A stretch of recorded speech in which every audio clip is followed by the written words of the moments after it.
नमस्कार। आज हम एक ऐसी ट्रेडिंग कॉन्सेप्ट के बारे में जानने वाले हैं जिसे अगर आप सीख जाते हो तो आपकी ट्रेडिंग स्टाइल हमेशा हमेशा के लिए बदल जाएगी। टेक्निकल एनालिसिस के जन्मदाता चार्ल्स डॉ ने ईयर 1900 में एक थ्योरी दी थी, डॉ थ्योरी, जिससे लोग एक्चुअली मार्केट को प्रेडिक्ट कर सकते थे कि आगे क्या होने वाला है। भले ही आज के यूट्यूब ट्रेडिंग चैनल इस बारे में बात ना करते हो, मगर आज भी ये स्ट्रैटेजी उतनी ही कामयाब है जितनी 100 साल पहले थी, और ये स्ट्रैटेजी इसी थ्योरी से बनाई गई है जिसे मल्टी टाइम फ्रेम एनालिसिस कहा जाता है। इस वीडियो में हम आपको समझाएंगे कि कैसे आप हायर टाइम फ्रेम से लेकर लोअर टाइम फ्रेम तक चार्ट्स का एनालिसिस कर सकते हो और अपने ट्रेडिंग डिसीजन को बेहतर बना सकते हो। तो सबसे पहले समझते हैं मल्टी टाइम फ्रेम एनालिसिस क्या होता है। ये एनालिसिस का एक तरीका है जहां पर पहले हायर टाइम फ्रेम का एनालिसिस करते हो और फिर धीरे धीरे लोअर टाइम फ्रेम पर आते हो। इस प्रोसेस में आपको 3 इंपॉर्टेंट टाइम फ्रेम की जरूरत होती है। पहला time frame direction time frame होता है, जिसका उपयोग आप मार्केट की दिशा समझने के लिए करते हैं।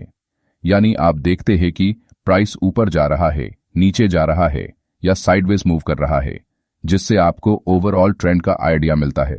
दूसरा time frame behaviour time frame होता है, जो प्राइस के बिहेवियर के बारे में डिटेल में बताता है।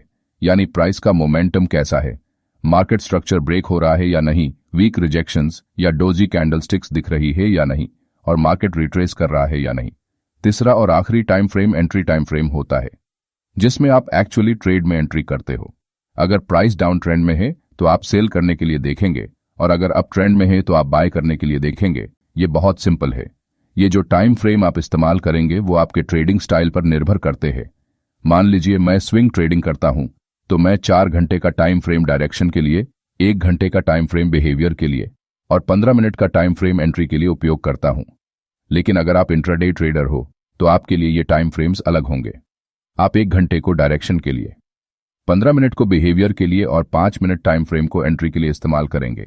इसलिए टाइम फ्रेम पूरी तरह आपके ट्रेडिंग स्टाइल पर निर्भर करता है, लेकिन मैंने एग्जाम्पल देकर समझा दिया है, जिससे आप अपने ट्रेडिंग स्टाइल के हिसाब से सही टाइम फ्रेम चुन सकते हो।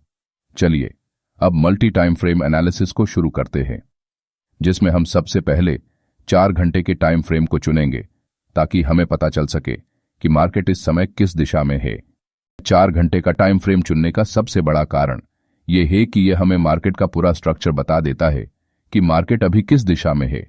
अगर हम 15 मिनट का चार्ट इस्तेमाल करते तो हमें स्पष्ट दिशा का पता नहीं चलता, क्योंकि प्राइस ऊपर नीचे कर रही होती है। इसलिए दिशा को समझने के लिए हमेशा बड़े टाइम फ्रेम पर जाना बेहतर रहता है। आप में से ज्यादातर लोग इस चार्ट को देखकर कंफ्यूज हो सकते हैं कि यहां प्राइस क्या कर रही है और हमें कैसे ट्रेड लेना चाहिए, बाय करना है या सेल करना है या फिर अभी ट्रेड नहीं करना है। लेकिन ये चार्ट्स को देखने का गलत तरीका है, क्योंकि हम इंट्राडे या स्विंग ट्रेडर है। हमें बहुत पुराने चार्ट्स को नहीं देखना चाहिए। हमें ये ऑब्जर्व करना है करंटली मार्केट प्राइस कैसे बिहेव कर रही है। अगर हम ऐसे करने लगे तो हमारे चार्ट्स पर बहुत सारे सपोर्ट और रेजिस्टेंस लाइन बन जाएंगी, जिससे आपका चार्ट बहुत कंफ्यूज हो जाएगा और आप ट्रेडिंग डिसीजन नहीं ले पाएंगे। सोचिए, अगर आपके चार्ट पर इतनी सारी लाइंस हो तो आप कैसे समझेंगे कि इस समय प्राइस क्या कर रही है। 4 घंटे के टाइम फ्रेम में हमारा चार्ट बिल्कुल स्ट्रांग अप ट्रेंड में दिखाई दे रहा है और इस समय प्राइस कंसोलिडेट कर रही है। इस कंसोलिडेशन जोन का सबसे पहले हम हाई मार्क करेंगे और फिर कंसोलिडेशन जोन का लो मार्क करेंगे। चार्ट्स पर इन दोनों लाइंस को बनाकर हम वेट करेंगे। सबसे पहले हम मार्केट को डिसाइड करने देंगे कि उसे किस दिशा में जाना है। इस समय मार्केट दोनों तरफ जा सकती है, या तो अपना ट्रेंड कंटिन्यू कर सकती है या फिर यहां से रिवर्स हो सकती है।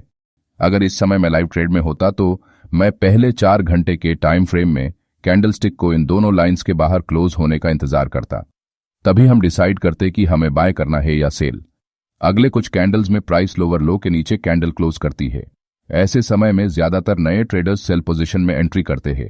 मैं चाहता हूं कि आप ध्यान से देखिए कि इसके बाद प्राइस क्या करती है। अगले ही कैंडल में एक बड़ी ग्रीन बुलिश कैंडल बनती है। अब जो मैं आपको बताने वाला हूं उसे ध्यान से सुने, क्योंकि ये चीज आपके ट्रेडिंग स्टाइल को हमेशा के लिए बदल सकती है। हम आपको एक सीक्रेट टिप दे रहे हैं, वो भी फ्री में। अभी चार्ट्स 4 घंटे के टाइम फ्रेम में है और हम देख सकते हैं ये एक स्ट्रांग अप ट्रेंड है।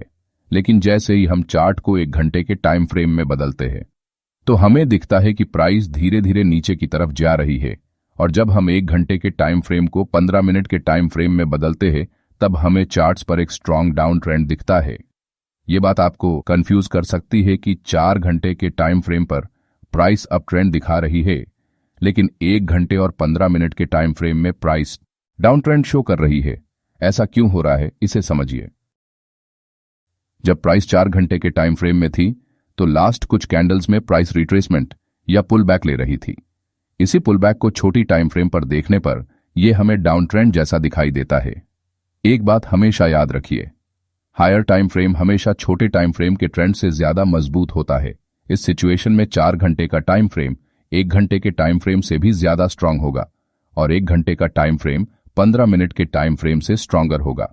इसलिए हम ट्रेड भी उसी डायरेक्शन में लेंगे जिसमें बड़े टाइम फ्रेम का ट्रेंड चल रहा हो, जो कि 4 घंटे का टाइम फ्रेम अप ट्रेंड में है, इसलिए हम बाय पोजीशन बनाने वाले हैं। अभी चार्ट्स 15 मिनट के टाइम फ्रेम पर है और इन चार्ट्स पर हमें तुरंत बाय ट्रेड में एंट्री नहीं करनी है क्योंकि प्राइस का मोमेंटम अभी भी डाउनसाइड की तरफ ही है। पहले हम वेट करेंगे कि प्राइस 15 मिनट के टाइम फ्रेम में बेरिश से बुलिश ट्रेंड में शिफ्ट हो जाए, तभी हम बाय पोजीशन में एंट्री करेंगे। अभी तक प्राइस हमें कोई सिग्नल नहीं दे रही है कि वह बुलिश होने वाली है, इसलिए हम अभी भी इंतजार करेंगे। प्राइस इस लेवल को रीटेस्ट करने आती है लेकिन पूरी तरह से ब्रेक नहीं कर पाती और फिर से नीचे चली जाती है। ऐसा दोबारा होता है जिससे हमें पता चलता है कि प्राइस अभी साइडवेज हो चुकी है। इस समय बाय पोजीशन में एंट्री करने के लिए यह जरूरी है कि प्राइस इस लेवल के ऊपर क्लोज होकर अप ट्रेंड का स्ट्रक्चर बनाए।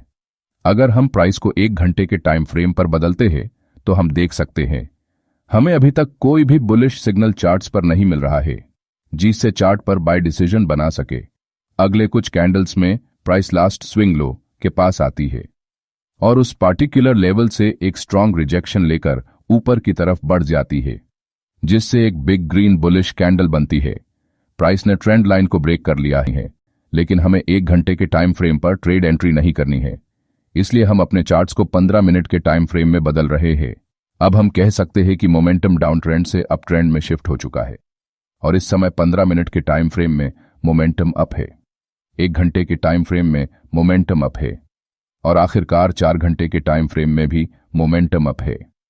जब इन तीनों टाइम फ्रेम में मोमेंटम एक ही दिशा में होता है तब समझो कि आपका सेटअप बनकर तैयार हो चुका है और ये किसी जादू से कम नहीं है। हमेशा याद रखिए, कभी भी जल्दबाजी में ट्रेड में एंट्री नहीं करनी चाहिए। हमें तब तक इंतजार करना चाहिए जब तक तीनों टाइम फ्रेम में प्राइस एक ही दिशा में ना आ जाए।